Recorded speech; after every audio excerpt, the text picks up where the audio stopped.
De retour après une semaine mouvementée, disons ça comme ça, du côté de Las Vegas. Ça fait 5 jours, on a eu le temps de décanter tout ça.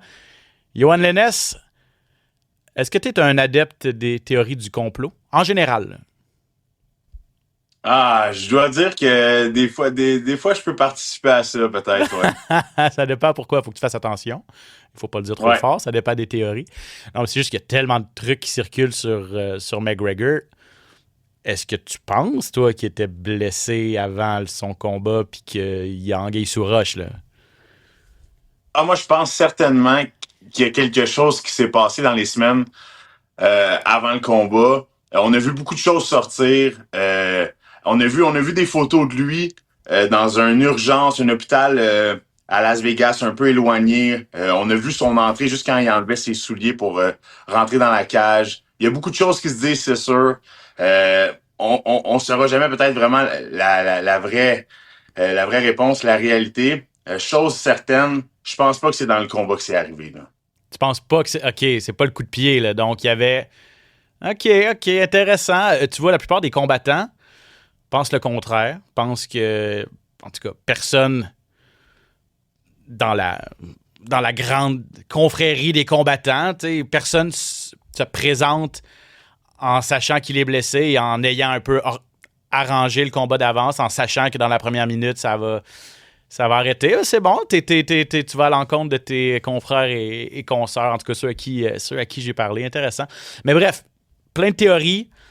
On revient sur ça et sur tous les autres combats de l'UFC 329 au cours des prochaines minutes, au cours de l'émission. Bienvenue à tous au SOS Podcast. SOS! Attention, ça va frapper. Spectaculaire, flamboyant. Des athlètes de haut niveau. Des champions des arts martiaux. Préparez-vous, le combat commence. Dans l'octogone, Ben Baudouin. SOS Podcast! Excellent, on est jeudi le 16 juillet, donc ça fait 5 jours là, qu'on a eu droit à cette UFC 329 avec une finale en queue de poisson, disons-le comme ça, mais une carte sensationnelle où Paddy Pimblett a brillé vraiment. Brandon Royval qui a retrouvé le chemin de la victoire. Qu'est-ce qu'on a eu aussi? On a eu Mario Bautista qui a causé une certaine surprise et en tout cas vraiment fait son arrivée là, parmi l'élite à 135 livres. Gable Stevenson, c'était ses débuts. Il n'a pas déçu. Bref, on va analyser le tout avec Yoann, mais revenons sur cette finale. Victoire, donc, par KO technique de Max Holloway contre Conor McGregor. Si vous avez vécu sous une roche au cours des derniers jours, au cours de la dernière semaine, Conor McGregor, après 5 ans d'absence, le genou a lâché dans la première minute. Il n'y a pas eu un coup qui a été lancé. Il n'y a pas eu un coup qui a été reçu de part et d'autre, ou presque. L'arbitre a mis fin au combat après 1 minute 9 secondes. Et là, c'est comme je le disais d'entrée de jeu. Était-il déjà amoché? Le genou était-il déjà amoché? Était-il déjà légèrement blessé, McGregor? Et le savait-il avant d'entrer dans la cage? Il y a eu ce coup de pied, Yoann, quand même. Et mon contre-argument sur ce que tu as dit, et honnêtement, j'ai de la difficulté moi-même à me faire une tête, mais le contre-argument qu'on entend, c'est est-ce que tu commences un combat avec cette technique-là? Coup de pied lancé très, très haut, quand même assez athlétique là, comme mouvement, et dangereux pour tenter de surprendre Holloway. Est-ce que tu commences le combat avec cette technique-là en sachant que tu as le genou à 50% au moins? Et à l'inverse, est-ce que si tu sais que tu t'offres pas le combat, absolument, c'est certain que tu ne termines pas le premier ou le deuxième round parce que tu es déjà hypothéqué, tu as mal au genou, tu te dis que ta seule issue possible, c'est de tenter un coup de circuit en commençant le combat, un scissor kick comme ça ici, à la volée. Moi, c'est comme ça que je l'ai vu. C'est comme ça que je le vois de l'extérieur. Peut-être que je me trompe complètement. C'est possible aussi. J'ai l'impression qu'essayer un coup de circuit, ça n'a pas fonctionné par la suite. C'était très difficile de se mettre sur son genou. J'espère qu'un jour, on va peut-être avoir plus d'informations à ce sujet-là parce que clairement, je veux dire, c'était un événement qui était tellement attendu. C'était grandiose. C'était le grand retour de Conor McGregor après 5 ans. Une revanche contre Max Holloway. Donc, c'est sûr que c'est un petit peu décevant de voir ça, là. J'ai parlé notamment à Valérie Letourneau qui a décrit le combat. Elle est convaincue que McGregor s'est blessé dans le combat. Elle croit au fait que quand tu es un combattant, tu as une fierté, tu as un honneur, et elle croit en cet honneur-là que McGregor, c'était pas arrangé d'avance, que l'UFC n'était pas au courant et tout ça. Je vous le dis, là, ça va dans tous les sens. Est-ce que Dana White était au courant? Il y avait trop d'argent en jeu et on a décidé d'y aller quand même si on savait que McGregor était blessé. Il faut faire attention parce qu'il y a des règles à respecter puis il y a des commissions athlétiques derrière ça. Il faut que les combattants soient le feu vert des médecins. Là. Puis ça, c'est les commissions athlétiques qui s'en chargent. Est-ce que si on savait puis on a caché une blessure, il y a de monde qui pourrait être dans le trouble. Là. Vas-y, Johan, qu'est-ce que tu as à dire là-dessus? Je suis d'accord avec ce que tu dis, puis je pense que peut-être que Conor McGregor savait qu'il pouvait peut-être combattre un petit peu, peut-être que rendu dans le combat, ça a été un élastique qui était trop mince, trop dur à supporter, ça l'a éclaté, on le sait pas. Chose sûre, c'est que Conor McGregor avait annulé son dernier combat contre Michael Chandler. Souvenons-nous de ça, il s'était retiré. Donc là, de se retirer à nouveau, c'est sûr que ça leur aurait coûté extrêmement cher à l'UFC. Je suis pas en train de dire que c'est ce qui est arrivé. Par contre, il y a beaucoup de questions à se poser, c'est sûr, et c'est normal de se les poser, ces questions-là. Est-ce qu'on va revoir le grand Conor McGregor se remettre sur ses pieds une dernière fois? C'est ce que la question qu'on se pose toutes. Et moi, j'ai eu le cœur brisé quand j'ai vu Max Holloway le prendre dans ses bras à la fin du combat et lui dire: pourquoi t'es revenu? Pourquoi tu reviens te rebattre? Comme, t'as fait ce que t'avais à faire, t'as fait ton histoire. Puis, on a vu que Conor, ça l'a un peu déchiré d'entendre ça de la part de Max Holloway. Donc, c'est une histoire qui est vraiment intrigante, là. 100%. Pour poursuivre là-dessus, j'ai parlé aussi à Kamaru Usman et Dricus du Plessis. En prévision de leur gala, eux, ce samedi à Oklahoma City, les deux sont en vedette, mais j'ai pas le choix de leur demander leur pronostic et qu'est-ce qu'ils ont pensé, en fait, leur réaction là, par rapport à ça. Les entrevues sont disponibles sur la page YouTube de TVA Sport et sur le tvasport.ca. Et les deux vont un peu dans le même sens que de Valérie, là, dans le sens où les deux sont convaincus que Conor le voulait vraiment. Ils sont convaincus qu'il a mis énormément d'efforts, que c'était pas pour lui juste un stunt publicitaire, si vous me permettez l'expression, qu'il voulait vraiment gagner ce combat-là et redorer son blason, revenir à la compétition, revivre ça. Et les deux avaient beaucoup de compassion pour Conor McGregor.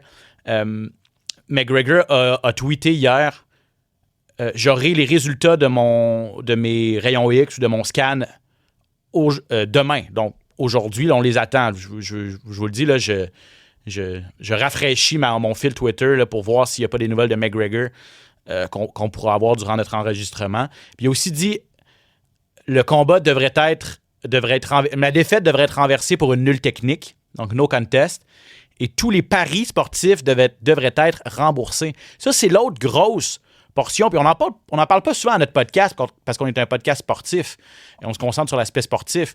Mais l'aspect gambling, l'aspect du jeu en ligne et des paris sportifs est tellement important de nos jours et prend de plus en plus de place. Il y a des millions et des centaines de millions probablement de dollars qui ont été misés sur ce combat-là à travers le monde. Et là, je vous le disais tantôt, si on l'a laissé Conor combattre avec une blessure et des médecins ont caché ça ou une commission athlétique a caché ça, il y a des gens qui perdraient leur emploi. Si on savait que Conor était hypothéqué puis qu'on ne l'a pas dit, qu'on a laissé les gens parier des millions. Certains, personnellement, ont parié près d'1 million. Drake, je pense. Bon, lui, il n'est pas à plaindre, là, mais il y a des gens qui ont parié des milliers de dollars, qui ont des centaines de milliers de dollars, en n'ayant pas toutes les informations. Et là, si on se rend compte qu'il y a une conspiration un petit peu, puis on a laissé Conor combattre alors qu'il était blessé, et que les gens ont perdu ces montants-là, ça serait très, très grave pour la réputation de l'UFC. Ça pourrait même être criminel dans une certaine mesure. Je dis pas que c'est arrivé, mais je vous le dis, là, c'est pour ça que ces théories-là du complot, faut en prendre et en laisser. Puis est-ce que l'UFC s'exposerait vraiment à ce genre de risques et de répercussions pour laisser aller pour un combat avec Conor? J'en doute. Donc, je pense pas que l'UFC était au courant, mais ça ouvre la porte à toutes sortes de répercussions par la suite, là aussi, là. Oui, mais comme tu le dis, mais je pense pas que l'UFC était au courant de ça, moi. Je pense pas que l'UFC était au courant de cette situation-là. Je pense que si ça a eu lieu d'être, c'était vraiment le cercle rapproché de Conor McGregor. Lui, son coach, assistant coach, tu sais, qui devait savoir qu'il y avait quelque chose qui clochait.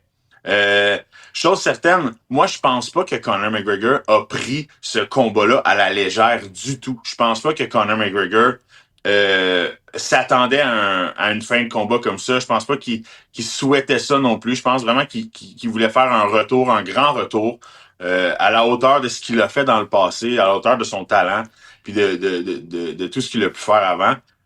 C'est extrêmement plate. J'ai hâte de voir. Je suis content de savoir que ça va sortir aujourd'hui, les nouvelles qu'on va avoir pour son genou, parce que ça va vraiment nous dicter la suite des choses. Est-ce que c'est grave? Est-ce que c'est très grave? Est-ce que son retour peut être plus rapide? Parce que c'est vraiment ça qu'on veut savoir maintenant. Ouais, exactement. Toi, tu veux encore revoir Conor McGregor après ça? T'as encore un appétit? Ah, j'ai un appétit pour Conor McGregor encore. Je vais lui donner sa chance encore une fois.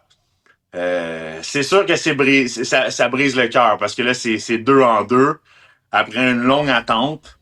Souvenons-nous de ce qui est arrivé avec Dustin Poirier. Oui. C'est vraiment un copier-coller.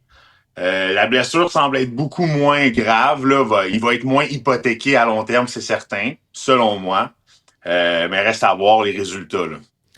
C'est une victoire à ses 6 derniers combats quand même. Là, il est 1-5 à ses 6 derniers en arts martiaux mixtes, Conor McGregor. Donc, l'étoile, il y a vraiment un danger que son étoile pâlisse. Au niveau sportif, je sais pas, là, j'ai de la misère à...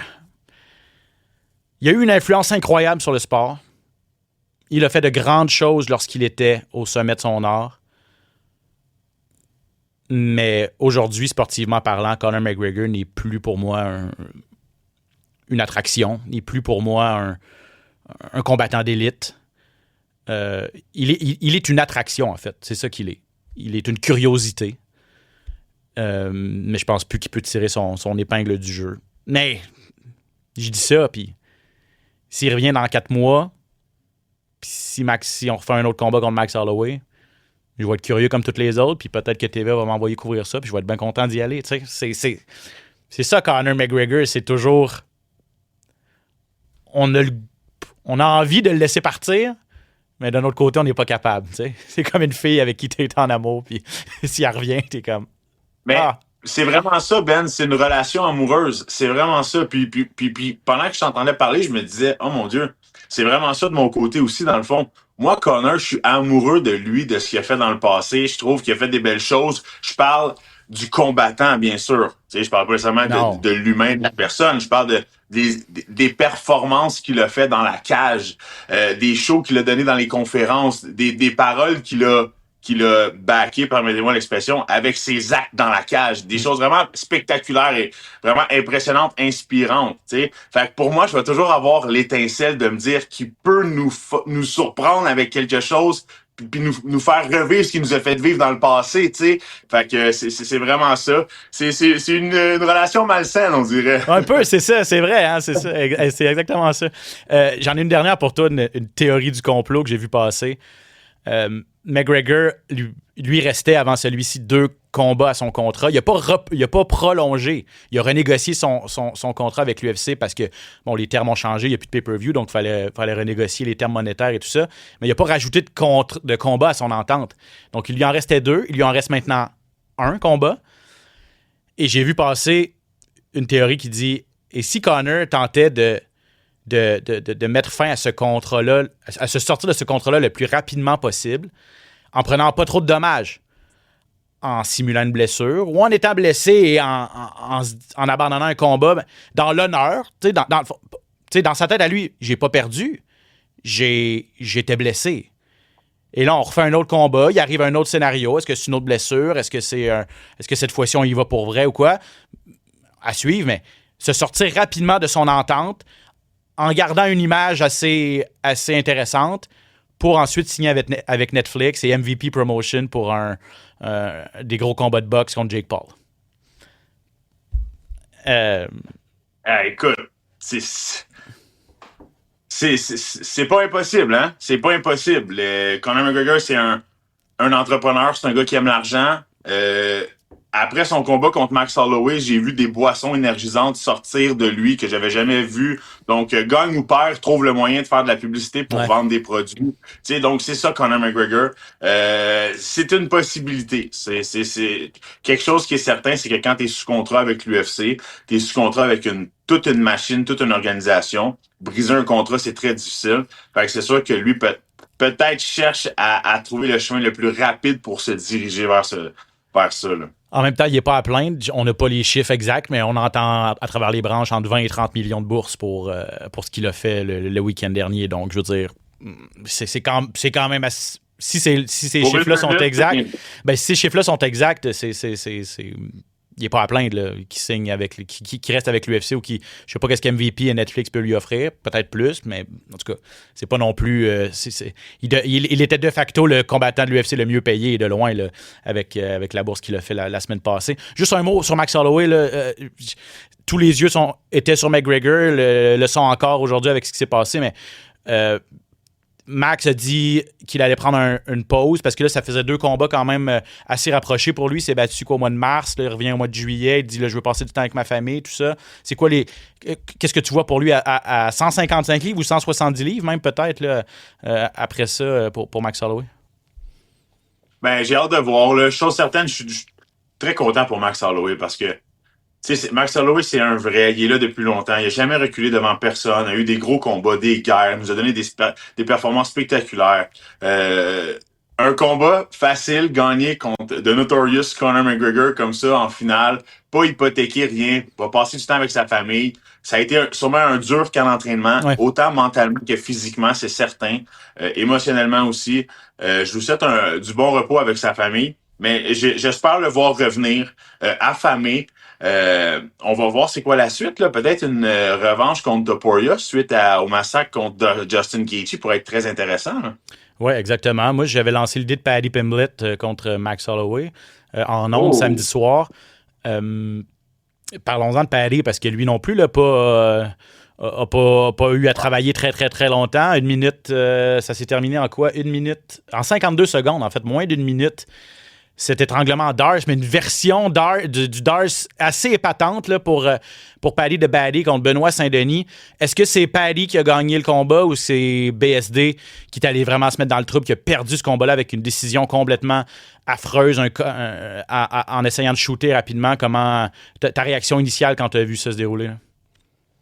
J'ai senti BSD crouler un peu sous la pression, beaucoup d'énergie, beaucoup d'animosité, la foule amenait une ambiance qui était assez lourde, qui était très pesante. Fallait que tu sois capable de te nourrir, ce qu'on sait que Paddy fait très bien avec ça. Lui, il rentre en dansant, il est content d'être là. Donc, du côté de Benoît Saint-Denis, c'est quelqu'un qui est beaucoup plus cérébral un peu, je pense que ça lui a nui. On a senti un Benoît Saint-Denis qui était sur le pied accéléré en partant, tandis que d'habitude, c'est quelqu'un qui est plus relax. Benoît Saint-Denis met la pression, oui, mais laisse passer les premières secondes du combat, laisse passer la première minute au moins.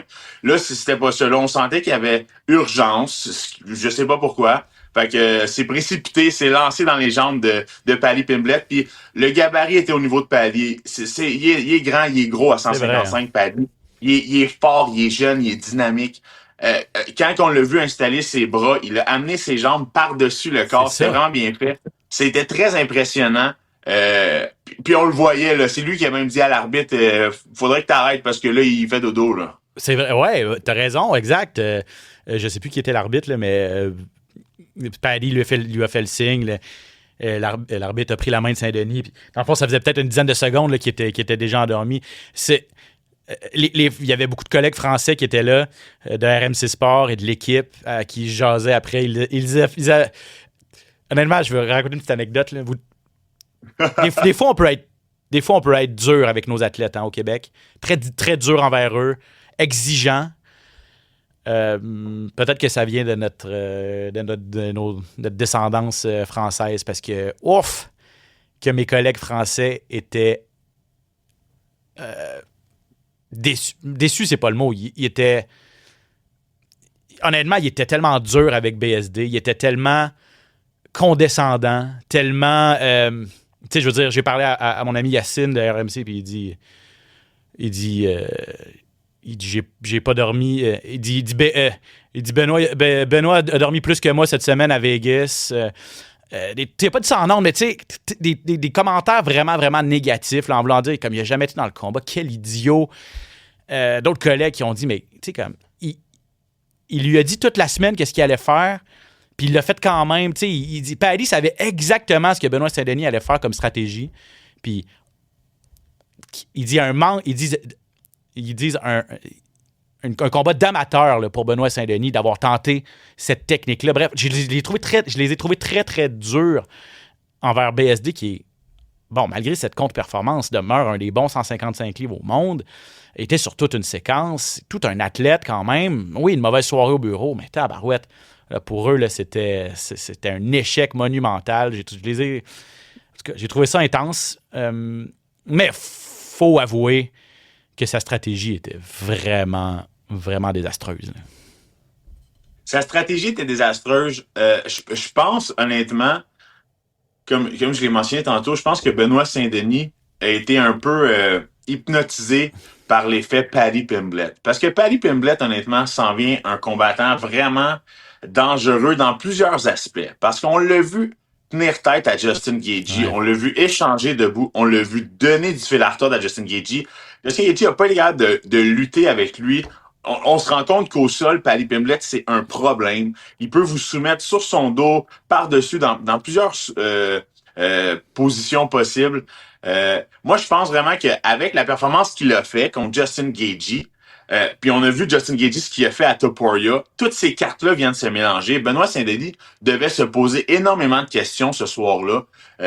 Puis exactement, là, il sentait le feu rouge, a appuyé sur l'accélérateur, s'est lancé dans les jambes, tu sais, comme ça fait longtemps qu'on n'avait pas vu un amené au sol un peu prémédité comme ça. Il a pas envoyé ses mains, il s'est comme vraiment lancé dans ses jambes. Fait que c'était vraiment une invitation à Paddy Pimblett d'essayer une soumission. Là. Ouais, Paddy l'a dit. Il fait toujours la même chose. Je savais qu'il allait commencer avec un coup de pied. Je savais qu'il allait qu'il allait tenter de m'amener au sol. Puis Paddy m'a dit en entrevue après, j'espère gagner la soumission de l'année avec ça. Si quelqu'un d'autre, si je me fais damer le pion pour la soumission de l'année, il va falloir que quelqu'un fasse quelque chose de super impressionnant. Parce que cette technique-là d'aller mettre ses jambes, moi, je pense pas que j'avais déjà vu ça. Là. Puis j'ai même vu sur Twitter des gens dire on devrait renommer cette technique-là ou l'appeler le necktie de Liverpool ou le necktie de Paddy ou c'est ça, l'étranglement Paddy Pimblett parce que c'est ça, c'était une technique vraiment, vraiment, vraiment intéressante. Puis on imagine la pression que ça a dû mettre là, encore plus sur le coup de Benoît Saint-Denis. Bref, bien fait pour Paddy de Baddy. Un mot sur Mario Bautista qui a vaincu Corey Sandhagen. Un dur combat quand même. Je pense que le combat s'est peut-être joué quand il y a eu cette tentative de clé de jambe au premier round. Ça a vraiment... Et Sandhagen nous l'a dit après, il l'a montré sur ses réseaux. Il a la jambe bleue là, quelques jours plus tard. C'est une blessure là, quand même. Il était plus le même après ça. Il est revenu fort au deuxième, mais après ça, au troisième, la pression de Bautista a été trop intense. Bref, battre Corey Sandhagen, ça l'amène, lui, Mario Bautista, clairement dans des discussions pour la ceinture. Là. Grosse performance de Bautista là, qui réduit les déplacements de Sandhagen. On sait que Sandhagen, c'est un combattant qui est très dynamique, qui se déplace beaucoup gauche-droite, gauche-droite. On a senti vraiment cette tentative de soumission-là vraiment nuire. Ça le nuit à Sandhagen plus tard dans le combat. C'est ça. Ça lui a fait du dommage. On a vu qu'il était moins mobile. Fait que c'est sûr que Bautista se place vraiment dans la ligne là, pour pratiquement un combat dans le top 3. Là. Ben là, c'est ça. Je vais aller voir les classements pendant qu'on en discute parce que, bon, on s'attend tous à un Merab Dvalishvili contre Pietarian, un autre combat pour le titre bientôt. T'as Sean O'Malley qui attend aussi son tour. Est-ce qu'on va faire O'Malley-Bautista? Song Yadong se bat contre qui déjà? Il se bat bientôt. Song Yadong. Contre Umar Nurmagomedov. Écoute, ça brasse là, à 135 livres. Là. Mais en tout cas, tout ça pour dire que Bautista a des belles choses devant lui. Je pense qu'il est 12-2 à ses 14 derniers. Il était sur une séquence de 8 ou 9 victoires avant de perdre contre Nurmagomedov. Il y a 2 combats, mais là, il revient avec 2 victoires de suite. Contre Patchy Mix et contre en fin de semaine de Corey Sandhagen. Donc, c'est un gars qui met beaucoup de pression. Il y a eu énormément de tentatives d'amener au sol. Il les a pas toutes réussies, mais assez pour bien contrôler. Tu sais, c'est lui qui a dicté vraiment l'allure, là, on a l'impression, en fin de semaine. Il y avait toute une condition physique. C'est ça qui fait la différence, selon moi. Parce que des fois, on essaie d'amener le combat au sol, puis quand ça fonctionne pas, on se décourage. Notre barre d'énergie descend rapidement. C'est pas ce qu'on a senti du côté de Batista. On l'a senti du côté de Batista. On essayait d'amener le combat au sol, puis si ça fonctionnait pas, on utilisait ça pour garder le combat en corps à corps, maintenir une pression, désengager, rester engagé un petit peu, boxer, recouper la distance pour reprendre le corps à corps. Mais ça prend énormément d'énergie puis de cardio. C'est de la lutte constante, c'est une pression, c'est d'être engagé constamment. Ce qui fait en sorte que notre adversaire, lui, souvent, sa batterie, elle descend très rapidement, l'énergie est plus la même et tout. Il a imposé son rythme de cette façon-là. Je vais me corriger. Il était sur 8 victoires de suite, dont sa dernière de cette séquence-là contre Patchy Mix en juin 2025, donc il y a un an. Il a perdu contre Omar Nurmagomedov, mais est revenu depuis avec 2 victoires, une contre Vinicius Oliveira en février de cette année et celle-ci contre Sandhagen. Donc, il est 10-1. 10-1 à ses 11 derniers. Là. Donc, quand même impressionnant. Chapeau à Mario. Avec une belle victoire par soumission à son dernier combat contre Oliveira. Exactement. Oliveira qui était sur... qu'on avait en haute estime, puis il en a fait qu'une bouchée. Là. Brendan Royval, ça va lui faire du bien aussi, cette victoire contre Lonnie Kavanagh. Il a travaillé pour, par exemple, ça s'est terminé par étranglement arrière au 3e round. Et ça a été le combat de la soirée. Kavanagh, c'était une grosse bouchée pour lui. On avait hâte de voir ce qu'il y avait dans le ventre. Il avait bien fait contre Moreno. On lui donne un autre bon vétéran qui est parmi l'élite depuis longtemps. Mais la pression était sur Royval. Il a tellement bien répondu. Puis Kavanagh, je pense pas qu'il perd énormément dans ce combat-là. Il s'est bien débrouillé. Mais on voit que 27 ans seulement. Il n'a pas vraiment à rougir de sa performance, mais donnons le crédit à Royval parce que il avait la pression, il était sur une séquence de défaites, il revenait d'un dur KO contre Manel Cap, mais il a livré tout un duel. C'est pas compliqué. Je parlais avec un de mes partenaires d'entraînement puis un de mes amis de mon gym, Florian, puis il me disait « Rival, c'est pas compliqué. Peu importe le combat qu'il va faire, ça va être agréable à regarder. Ouais. Ça va être distrayant, ça va être le fun. Puis c'est vrai, il n'y a pas tort parce que... Puis moi, là, je suis retombé en amour avec Rival. De le voir combattre comme ça, après tant de combats difficiles, on lui donne un jeune prospect, 27 ans, il était champion Cage Warriors. C'est un produit, on a beaucoup d'attentes sur lui. On y envoie ça.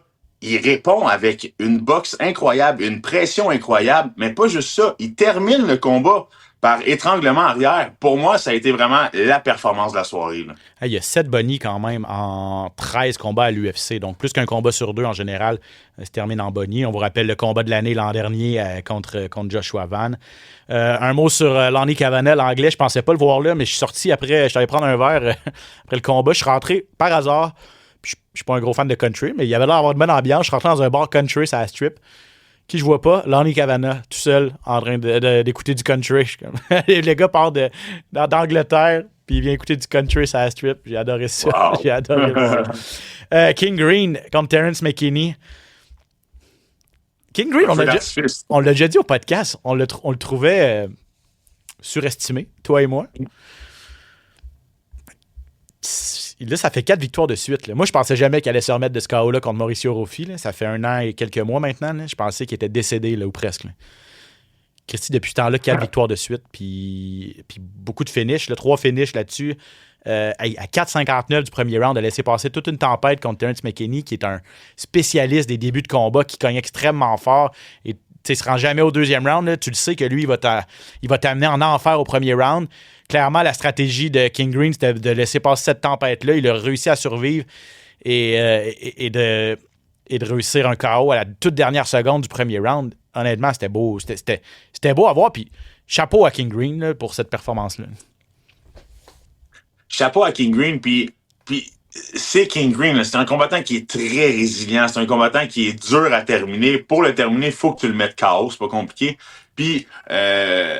grosse tempête de McKinney, hein, qui est arrivé, là, qui a envoyé des coups, qui a pris le dos à Green, qui a essayé de le soumettre dans toutes les positions possibles, avec du ground and pound. On a vu Green qui restait en contrôle quand ça s'est relevé, mais on le sait, c'est ça McKinney. Hein? McKinney a jamais vu la décision. C'est soit qu'il gagne par KO, par soumission, soit qu'il se fait terminer.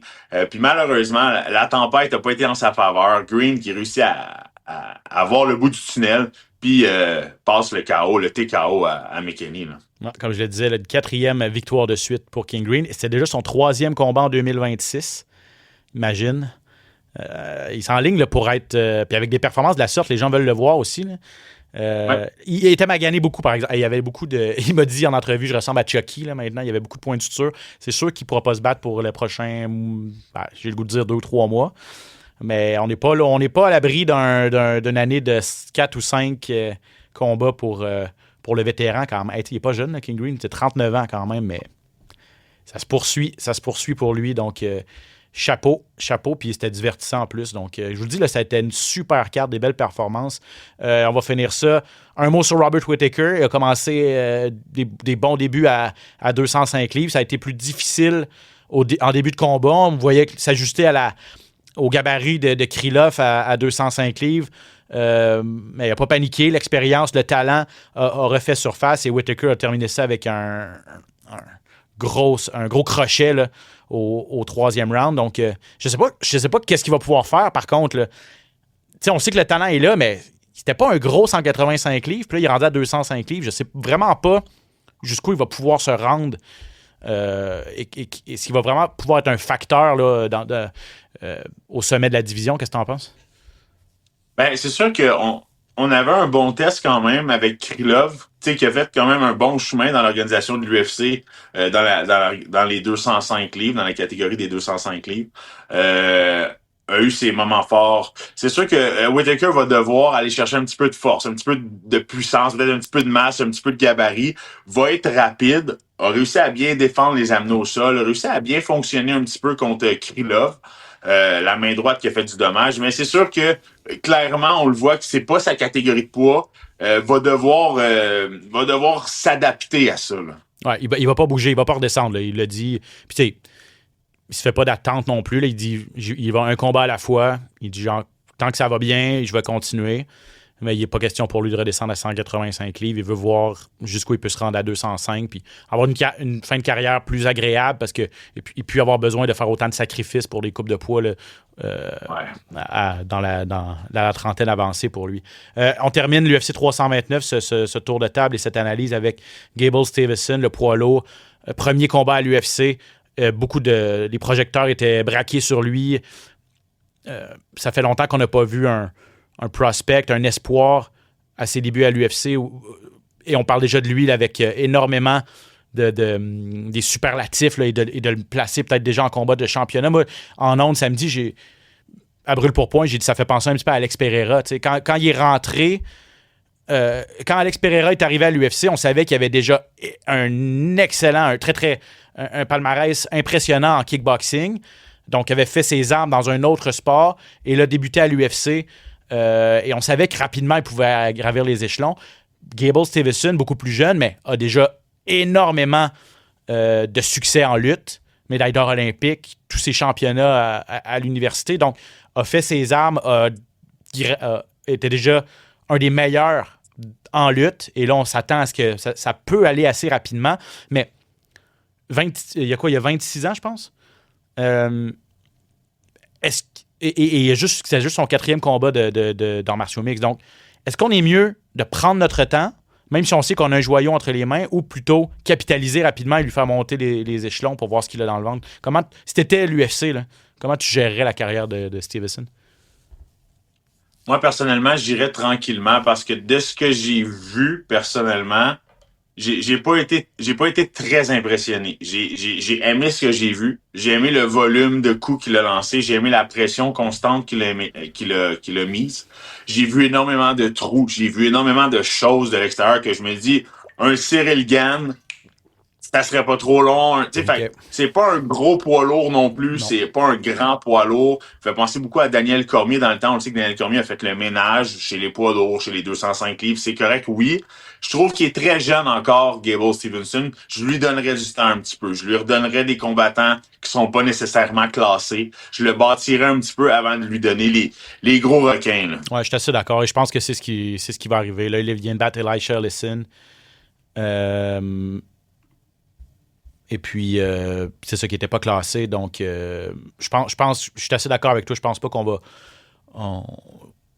va y aller trop vite avec lui. Ça peut aller vite chez les lourds, là, dans le sens où il n'y a pas énormément de combattants d'élite. Donc, il va peut-être rentrer dans les classements à son prochain combat, dans 1 ou 2 combats. Mais on va voir avant de le mettre contre les Aspinall, contre les Cyril Gane de ce monde, contre les Volkov, etc. Donc, à suivre. Donc, pour ça, voilà pour l'UFC 329. On va prendre 2-3 minutes là, pour parler de la carte de cette fin de semaine. C'est sur TVA Sport. Gala complet d'Oklahoma City présenté à TVA Sport 2, de 18h samedi en finale de Dricus du Plessis contre Kamaru Usman. Deux anciens champions africains. Usman d'origine nigériane, du Plessis sud-africaine, habite toujours d'ailleurs et s'entraîne là-bas. J'ai parlé aux deux, je vous le répète, vous pourrez aller voir ça sur nos plateformes. Combat important pour les deux, pour des raisons différentes. Les deux veulent redevenir champions. Dricus du Plessis veut prouver que ce combat-là contre Khamzat Chimaev, où il s'est fait juste dominer, presque 22 minutes sur 25 sur son dos, incapable de se relever, s'est fait contrôler comme une poupée au plancher, veut faire oublier ça, veut démontrer une lutte améliorée. Il dit, c'est pour ça que je voulais affronter Kamaru Usman. Je veux affronter un bon lutteur pour prouver que ça n'arrivera plus, là. Je cherche pas d'excuses. Il a dit, j'avais vraiment un gros trou dans mon jeu contre Chimaev, il l'a exploité. Maintenant, j'ai fait mes devoirs. Du côté d'Ousmane, c'était pas son plan A, affronter Dricus du Plessis. Son plan A, c'était Islam Makhachev. Voulait retourner et tenter de récupérer la ceinture qu'il a longtemps détenue à 170 livres. Apparemment, c'était pas dans les plans de l'UFC. On l'a jamais vraiment considéré. Avec raison, sur le plan sportif. Oui, il venait de battre Joaquin Buckley, mais quand tu regardes les Ian Gary, les Morales et les Prates, il y a des gars plus méritants,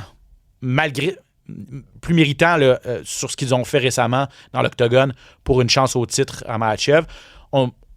Si on avait donné à Ousmane pour accomplissement passé, aucun problème. C'est vrai, il a été un très, très, très grand champion. Mais bon, c'est pas la direction que l'UFC a pris. Lui était un peu déçu. Mais voit une opportunité quand même pour devenir potentiellement double champion. S'il bat Dricus du Plessis en fin de semaine, Johan, il est peut-être qu'il pourrait être en combat de championnat ou à une victoire d'un combat de championnat à 185 livres dans la catégorie supérieure. Bref, tout ça pour dire, qu'est-ce que tu penses du duel de cette fin de semaine? Je suis très intrigué. Je suis très excité aussi. C'est vraiment un duel de deux anciens champions, deux anciens très grands champions même, je dirais. C'est des gars du Plessis, on le voyait champion longtemps. Ousmane a fait ses preuves longtemps. Écoutez, faut pas oublier que Ousmane, avant de perdre par KO contre Leon Edwards avec le coup de pied à la tête, était sur une lancée incroyable, était certainement un des plus grands champions à 170 livres après Georges Saint-Pierre que l'organisation a connu. N'oublions pas que tout de suite après son KO à la tête, qui était un des KO les plus spectaculaires de l'année, il est revenu prendre une revanche tout de suite contre Edward, ce qui mentalement doit être très difficile. Un gars qui t'enlève ta ceinture, qui t'enlève ta gloire avec un high kick aussi dévastateur à la fin du combat, alors qu'Ousmane devait gagner ce combat-là. Donc là, il est revenu de ça. A perdu encore, mais par décision. Donc une petite victoire. Revient tout de suite après contre nul autre que Khamzat Chimaev. On lui donne pas de chance, là. Fait que là, revient, encore perd, mais par décision. Là, a réussi à gagner contre Joaquin Buckley. J'espère que la confiance est revenue. J'espère que la confiance à Ousmane est revenue. J'espère que le corps va tenir, car on le sait que Ousmane était quand même hypothéqué. Les genoux, c'est pas facile et tout. Donc, c'est sûr qu'au niveau de la lutte, des aptitudes physiques, je pense qu'il est peut-être plus ce qu'il était. Du côté du Plessis, on semble être au sommet de nos performances. Est-ce qu'on va s'être remis de la dégelée qu'on a mangé contre Chimaev? Là est la question, là. C'est le gabarit à 185 livres. Il est gros, il est fort, hein, du Plessis. Personnellement, pour l'avoir vu à Las Vegas quelques fois, c'est pas un grand et très immense, mais très costaud, très, très costaud à 185 livres. Très costaud. C'est sûr qu'en sachant que 170 était la catégorie de Usman, on peut être porté à croire que le gabarit va être avantageux pour Duplessis.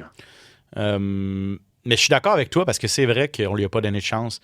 Puis ces 2 défaites, avant ce coup de pied-là au 5e round, il dominait le combat contre Edwards. Exact. Et il y a peut-être un moment d'inattention qui a causé ça. Décision majoritaire défaite contre décision majoritaire dans le rematch contre Edwards, défaite par décision majoritaire dans le combat contre Chimaev à 185 livres. Donc, il y a au moins un juge là, qui lui avait donné la victoire dans chacun de ces combats-là. Puis il a fait une performance sans faille contre Joaquin Buckley l'an dernier. Donc, je suis d'accord avec toi que peut-être de meilleures sensations ou de meilleures performances que ce que la fiche indique, en fait, à ses 1 et 3 à ces 4 derniers, mais quand on creuse un petit peu, on voit qu'il est encore très, très fort, le Kamaru Usman. Il était sur 15 victoires de suite avant de perdre sa ceinture. Bref, hâte de voir s'il va retrouver le chemin de la victoire. Lui, il m'a dit en entrevue 185, 170 livres, peu importe, je vais aller là où les gros combats sont. Pour lui, c'est pas comme Whittaker qui dit « Moi, je monte, je redescends plus ». Lui, il est prêt à jouer dans les 2 catégories. Un peu comme Max Holloway aussi, là, qui était à 170 le week-end dernier, mais qui est prêt à redescendre à 155 livres n'importe quand pour dépendamment là, des opportunités. Cannonier contre Christian Leroy Duncan, ça, c'est la demi-finale. Opportunité pour CLD, l'anglais, de se payer un gros nom à 185 livres aussi en demi-finale. Hein. Une grosse opportunité pour lui là, qui est sur une belle lancée, qui a gagné son dernier combat là, contre Roman Dolidze, justement, par décision. Donc, il vient d'aller gagner beaucoup d'expérience. Là, sur 4 victoires consécutives, une victoire contre Jared Cannonier lui apporterait vraiment une notoriété, rentrait sans doute dans le top 15, car Jared Cannonier est classé 13e. Donc, ça serait vraiment une 5e victoire consécutive, un beau nom, un vétéran à mettre sous notre pédigré. Se rapproche clairement de la course au titre tranquillement avec peut-être ça rapproche du top 10. Oui, exactement. Ça rapprocherait du top 10 mondial à 185 livres. Donc voilà, Duplessis Usman, c'est votre finale à Oklahoma City cette fin de semaine. 18h, carte dans son intégralité sur les ondes de TVA Sport 2. Yoann, merci énormément. Autre chose à ajouter ou ça fait le tour? Merci. Bon UFC à vous, puis merci à tout le monde. Merci, effectivement. Merci à toi. Nous, on va se retrouver dans quelques semaines. Je pense qu'on va revenir juste avant l'UFC 330. Je vais aller regarder les dates, juste pour être sûr de ne pas me tromper. UFC 330, parce que là, on a quand même Islam Makhachev qui va mettre sa ceinture en jeu contre Ian Machado Gary. Et on a la Canadienne Jillian Robertson qui va affronter Mackenzie Dern, donc une Canadienne en combat de championnat. L'UFC 330, ça se passe le 15 août, donc le jeudi précédent, le 13 août. On aura un petit épisode du podcast pour vous mettre la table pour ce gala. D'ici là, portez-vous bien et profitez bien de votre été, tout le monde. Reposez-vous. Yoann, on se revoit dans un mois à peu près. Ciao!